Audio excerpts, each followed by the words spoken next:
Warning, spoilers ahead for Netflix's The End of the F***ing World. Today, Netflix drops its surprise gem of a new original series, The End of the F***ing World, which follows two teens who find themselves embroiled in increasingly high-stakes crimes after running away from home. At first glance, the Brit-Black comedy couldn't seem further from its streaming service home's other big teenage series, breakout hit 13 Reasons Why. Where 13 Reasons is all wet eyes and unbridled emotions, we only learn about the inner lives of F***ing World's leads, 17-year-olds Alyssa, Jessica Braden, and James Alex Lawther, through quick flashbacks and the revealing voiceovers. The accents are different, the genres are different, and the journeys couldn't be more disparate. Advertisement. Yet, despite how often these two Netflix shows feel like polar opposites, they both share one massive similarity. The End of the F***ing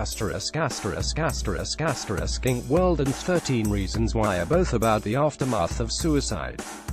From World's premiere Episode 1, it's obvious a tragedy has befallen James' mother, Vanessa Gully Harrison. When Alyssa first visits her, the home of her new boyfriend, who claims in voiceover he only entered the relationship as a ruse to murder Alyssa, James says his mom lives in Japan. This is a clear lie, underscored by the flashbacks to James' life throughout the series, which hint he's grieving a devastating loss. We see young James Jack Veal staring in terror at a black-hued pond, young James sticking his hand in a deep fryer just to feel something, young James resting his head on Vanessa's lap while sitting on a patio swing, a menacing rumble, as the closed captioning reads, playing in the background. In the present, James perches on that same melancholy-inducing swing with Alyssa. "I don't like it," he says. Of course he doesn't. It's not until Episode 5 we fully understand what happened to Vanessa. The installment's cold open introduces her as the kind of pale, quiet woman who's afraid to leave the house and feed ducks with her 6-year-old son. She is a classic, passive bird-like depressed lady who's too frail for this world trope, like some Victorian-era first wife trapped in the attic. Vanessa does still try to take James to feed the ducks, but can't manage. At the pond, she gives her son a big, "I love you" speech, and tells him to get out of the car. When James is safely far away, Vanessa buckles her seatbelt and drives straight in the body of water, fatally drowning herself. Young James looks on in shock, frozen in his spot. He was the only witness to his own mother's suicide. Advertisement. This life-changing event colors every single moment of the End of the F***ing World's present day. When we initially meet James, he explains through voiceover he believes he's a psychopath, as he no longer feels anything and has a history of killing animals.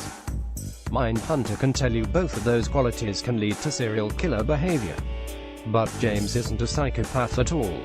Rather, he's a young man who was so gutted by watching his mom commit suicide, he built up a wall to keep out emotions. James' problem isn't that he feels nothing, it's that he has the capability to feel far too much.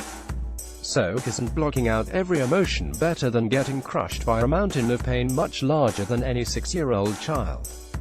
That also explains why James has an increasingly large obsession with death and originally believes he wants to kill a person.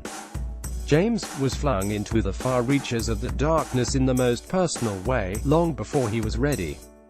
It makes sense if he has already blocked out all emotion, he would subsequently be able to murder a cat at 15, and later rack up over 30 more kills in about 2 years.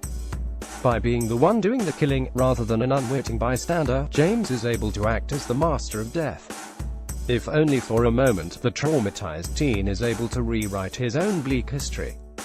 As we see through James' TEOTFW journey, his affinity for killing wanes as his emotional walls crumble into dust.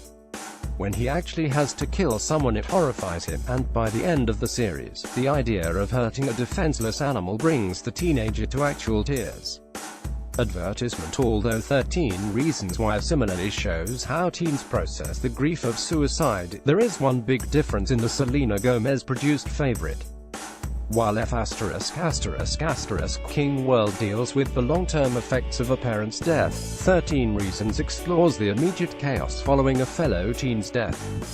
with Hannah Baker's Catherine Langford tapes, Clay Jensen, Dylan Monette, Justin Foley, Brandon Flint, and everyone else implicated on the cassettes is forced to reckon with how their behavior influenced the life of someone else, the good, the bad, and the very ugly. While suicide is a complex tragedy without one singular cause, most of the stars of Hannah's tape certainly didn't help her mental state. That's why awful secrets are drawn into the light, people are consumed by guilt, and friendships end because they had to. None of that is necessarily in the end of the *******ing world, since James, a young child at the time of his mother's death, didn't do anything wrong. As Alyssa tells James at one point in Season 1, "It wasn't your fault." Alyssa's thoughtful assurance is the kind of blink-and-you'll-miss-it line that reminds us World might be a show about on-the-run teens, pitch-black humor, and young love, but it's also about the grief, growth, and desperation of being a teenager. If you or someone you know is considering self-harm, please get help. Call the National Suicide Prevention Lifeline at 1-800-273-8255. Read these stories next. Sick of TV? These shows will get you addicted all over again. Advertisement: exactly what women spend to compete on The Bachelor. Best British shows you should be watching. Advertisement.